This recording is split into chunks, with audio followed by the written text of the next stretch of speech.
Today, we're stepping off the beaten path to explore two of Japan's most underrated museums. You likely won't find these on your average 10-day itinerary, so come along with us and see if these hidden gems deserve a spot on your travel bucket list. First stop, the Railway Museum. Now, I'll be the first to admit I'm not exactly a train enthusiast, but honestly, I'm so glad we added this to our list. It's a fascinating look into the history of Japanese travel. It's incredibly family-friendly and makes for the perfect rainy day escape. The museum is packed with everything from vintage steam engines to ultra-modern Shinkansen. The best part, you could actually hop inside most of them, take a seat, and feel like you've been transported back in time. Just a heads up, those early trains weren't exactly built for luxury and comfort. We're talking unpadded wooden seats that'll make you appreciate modern travel real fast. While exploring, we found these intricate displays of inner workings of the trains. My husband found this part really fascinating because he works on cars and it was cool for him to see the mechanical overlap between the two. So we actually timed our visit perfectly. They were celebrating their 15 millionth visitor, and to mark the occasion, they had a massive train in the center perform a 360-degree rotation while the conductor sounded the horn. I'll be honest, my Japanese wasn't quite good enough to catch the details of what was going on in the ceremony, but it was still a neat experience.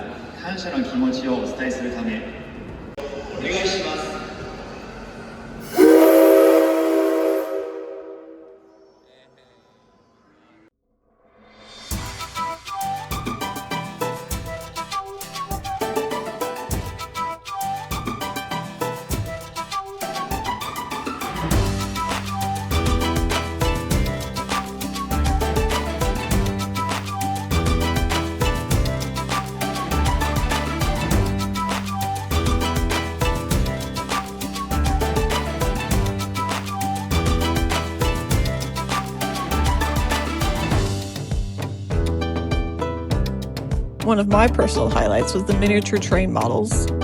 There's a huge bleacher set up where you can sit and watch them make their rounds. The kids here were absolutely loving it, so if you're traveling with little ones, do not miss this exhibit.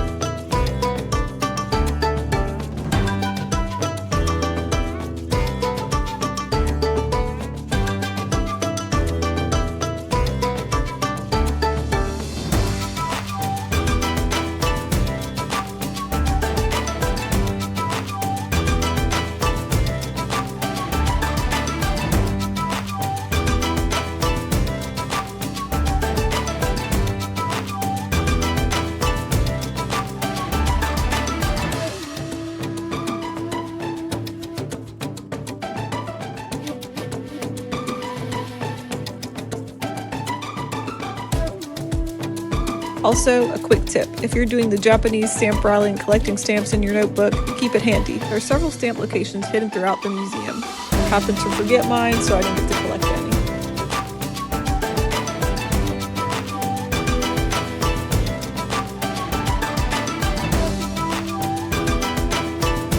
Make sure you don't skip the gift shop. They have the cutest exclusive merch like Sanrio characters in conductor uniforms and little chicks and bears all dressed up. I mean, who can resist a pom-pom purring conductor?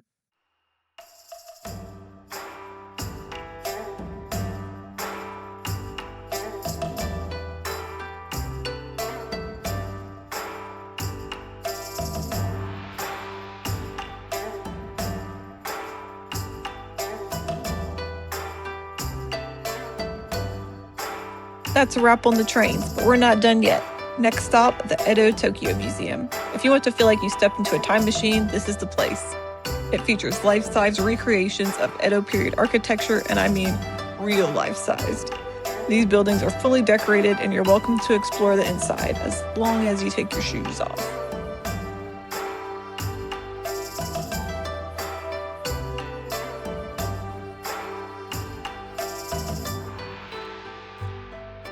They even have a fishing dock with actual water and floating boats.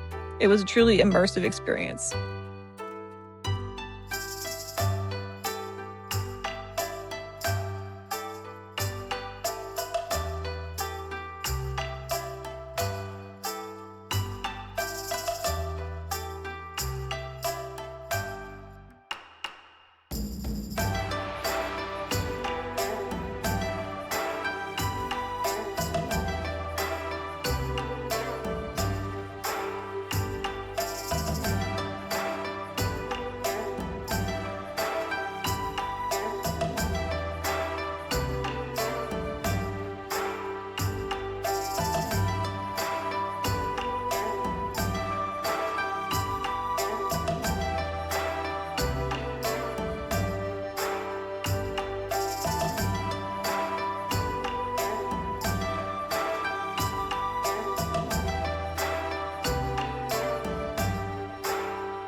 you're enjoying the tour so far, make sure to hit that like and subscribe button to join us for more adventures.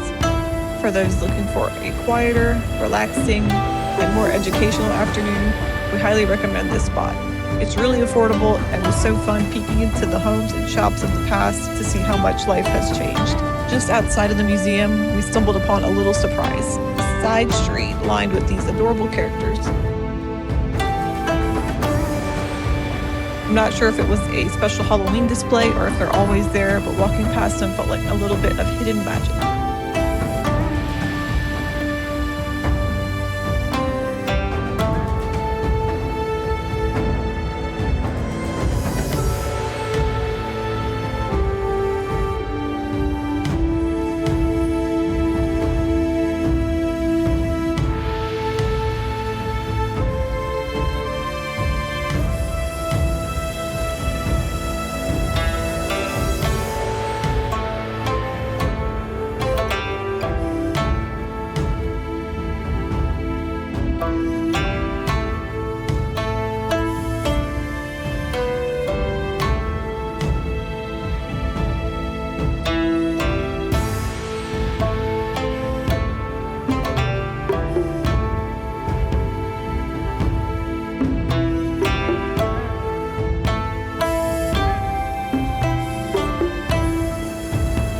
To top it off, we were invited off into a small candy shop by the owner and his wife where we picked up some traditional Japanese candies. It was the perfect sweet end to the day. Thank you so much for watching, and we'll see you in the next one.